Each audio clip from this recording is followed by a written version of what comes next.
Indian society basically is divided on caste, and caste is a dominant working mechanism here. How could the new Hindutva get around this and get the support of the OBCs and the Dalits? That was my question. And I just start from the Axis My India poll of 2019, which is very, very accurate, right? And there you see actually the Congress does extremely well amongst rich people. It does extremely well amongst those who have MBA, MBBS. It has equal vote share amongst those with professional degrees. It does very badly amongst the poor. Why does that happen? How is it that the Modi BJP does so well amongst the poorest of the poor?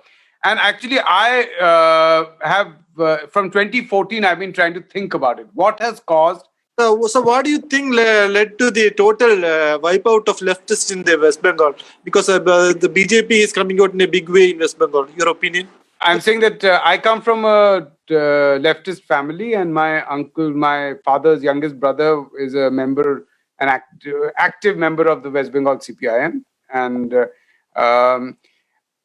I think that one of the biggest reasons is that West Bengal has been an extremely violent state. I don't know whether Kerala is also like that, but West Bengal has been an extremely violent state from the time of the CPIM itself. And it's worth actually admitting that and accepting that there was always a threat of violence in the operation of the government in West Bengal. And when Mamata Banerjee came to power, right, she basically unleashed a campaign of absolute terror. So, and the left not having any control over the central government at that time, having lost, the center was in 2008, Manmohan Singh manages to get rid of the CPIM, right, from the center. CPIM therefore has in 2011 when Mamata Banerjee wins, CPIM cadre have no shelter. So they're killed, their houses burned, thrown out of villages, they are forced to move into, camps, they live there. Many of them then start looking for alternatives. And the Congress is not an alternative. In 2014, the Congress loses. Who is the alternative? The alternative is only Modi. So Modi appears as their savior. So if you look at it en masse, the CPIM cadre have shifted to the BJP, not because of any communalism. Again, interesting CSDS survey, which says that BJP voters, 80% of those who voted for BJP in 2019 believe that Muslims are legitimate citizens of India, that the Prime Minister of India should be secular. These are 80% of BJP voters in West Bengal. Who are these people? These are essentially leftists who are scared of Mamata Banerjee's terror. That is the reality. They had no other option but to vote for BJP. If the Congress had been in power, I think they would have voted for Congress. The left cannot put up a shelter for them any longer. So large-scale movement has taken place to the BJP of the left vote. In fact, I wrote several pieces on this in NDTV, and I did a video on this before the elections where I showed how the left vote actually shifted en masse in 2019. And I actually more correctly predicted that the BJP would get at least 20 seats in 2019 in West Bengal precisely for this reason. So the CPIM being wiped out is entirely because Mamata Banerjee's terror tactics forced it to move to the BJP. I think that if BJP loses the elections in 2024, then the BJP will get wiped out in West Bengal. And there's a chance if the left aligns with the Congress for it to make a comeback.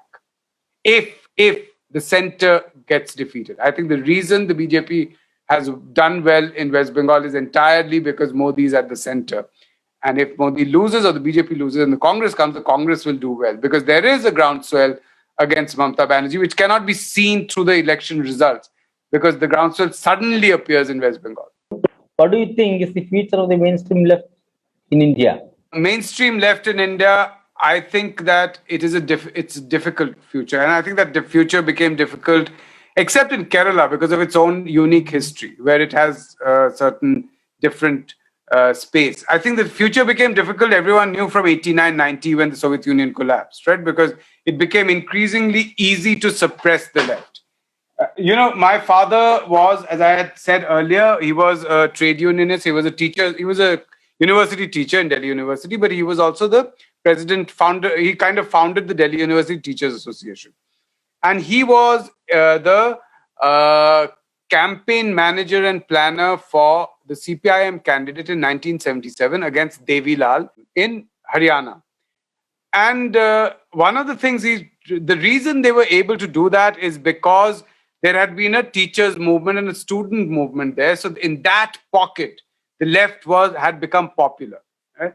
But he had to run away. Even though he did very well, the people he was going to be shot. He was going to be killed. Many years later, he met the DGP who said, "Oh, you are so and so. I had the order to shoot you." Right? So it's not easy to be left actually operate. I mean, all of you know because some of you are activists and have operated. I'm not. But to be leftist in the north is very easy it's almost easy to get. It's a short target on your head. If you go and say that, big landlords should be defeated, right? Or corporates are bad, it's a target on your head. You're going to be shot, you'll be killed. And this has become increasingly easy because of massive inequality in India and 30 years of anti-communist, anti-socialist propaganda. So even the poor believe that socialists are bad, right? So it is a difficult process, but I think that if we see a significant amount of slowdown, I think one of the things that has happened for the middle class, the upper middle class is seeing a massive decline in their living standards. And therefore, now people have started questioning capitalism. Even upper middle class people have started questioning capitalism. They're also started to say things like, maybe socialism is good. Who knows? Maybe capitalism is bad because the person who was earning 2 crores a year is suddenly without a job, right? That is happening across the board, right?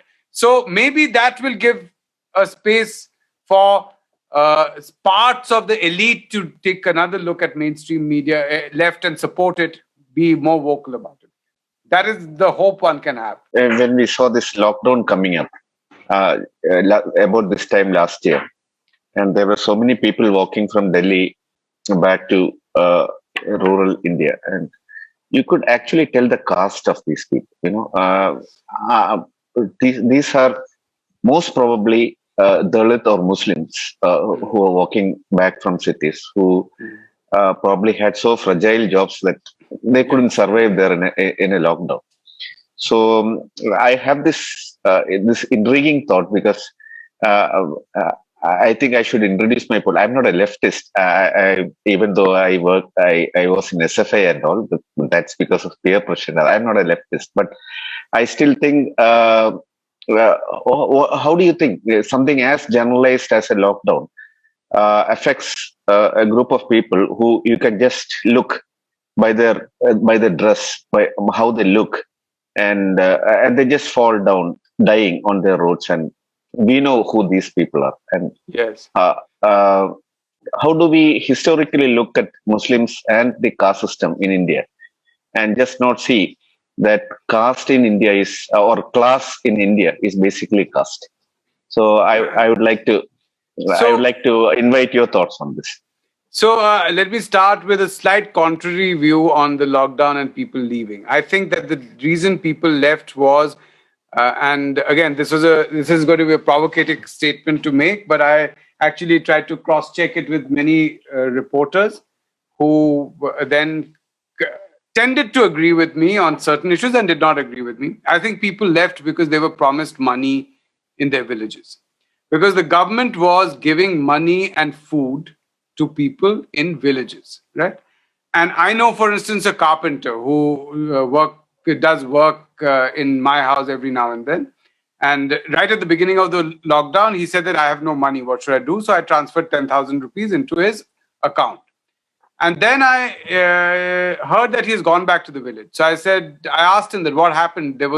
Wasn't that enough, 10,000 rupees? Because he went in 2-3 days. So he said, no, our sarpanch, which is the head of our panchayat, called me and said that money is going to be given. Come quickly. Right? So a lot of people, when they were asked, I have my ex-colleague and friend who is a very famous Hindi and news anchor, probably not well known in Kerala, but in the north he's very well known, called Ravish Kumar. I asked Ravish that, can you find out for me whether a lot of people are leaving because of this, that they are being promised? So he said, okay, give me 2 days, I'll find out. So he found out and he said, you're absolutely right. A lot of people are walking back because they're going to miss out on that money which is being distributed. They are going to miss out on the fact that 500 rupees is being put into an Aadhaar linked account.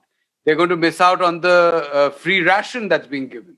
They want to go and take that, and people from the villages are calling them up and telling them to come. So the initial days of the lockdown was actually good for the poor. This is a strange thing I'm saying. In fact, immediately in May, June, the number of Manrega days reached their record level, right?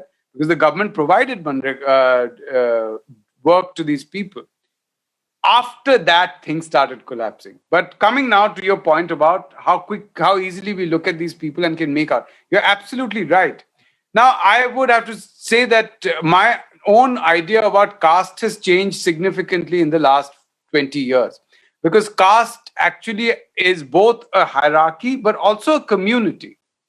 So it is very important for a lot of people, especially in villages, they survive on caste. Poor people survive on caste because caste is actually an extension of a kinship system. So if we look at caste both as a hierarchy and as a lateral thing as well, then they have two very different roles.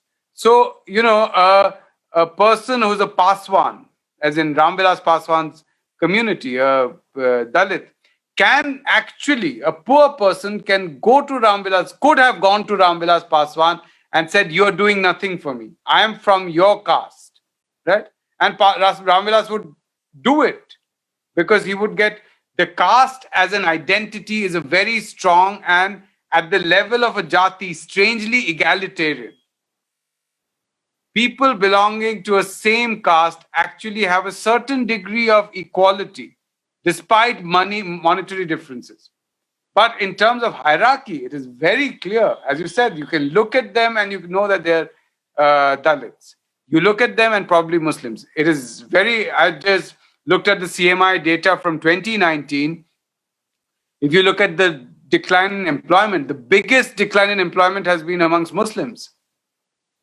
And again, we have no clear data. Unfortunately, I've asked the CMI, Center for Monitoring Indian Economy. They do these CPHS surveys.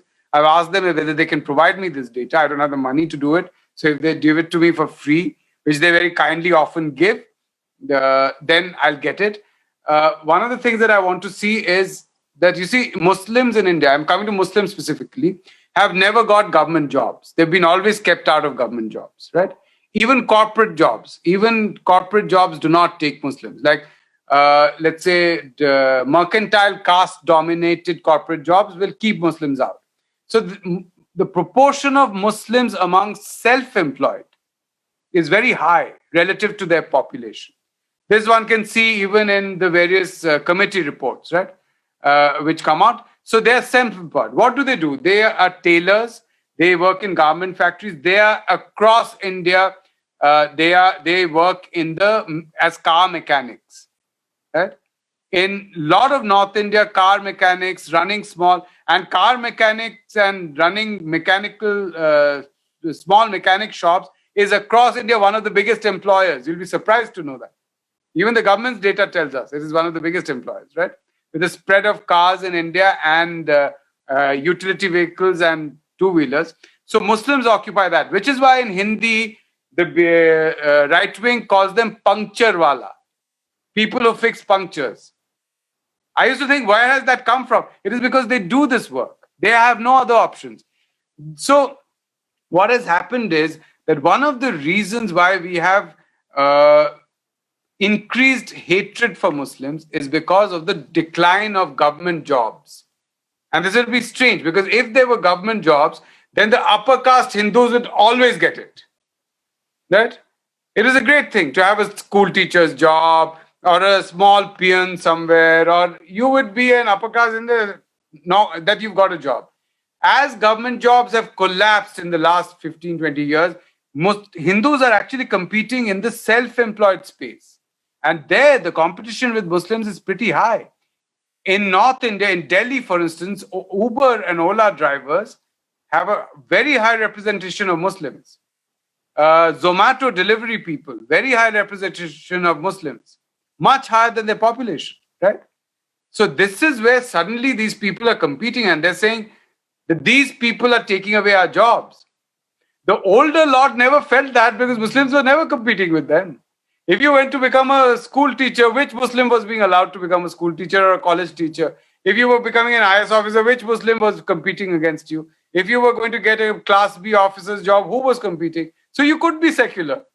Today, suddenly, you need that Ola, Uber, Zomato job or a job as a tailor or in a garment factory putting clothes together, and you don't want it anymore.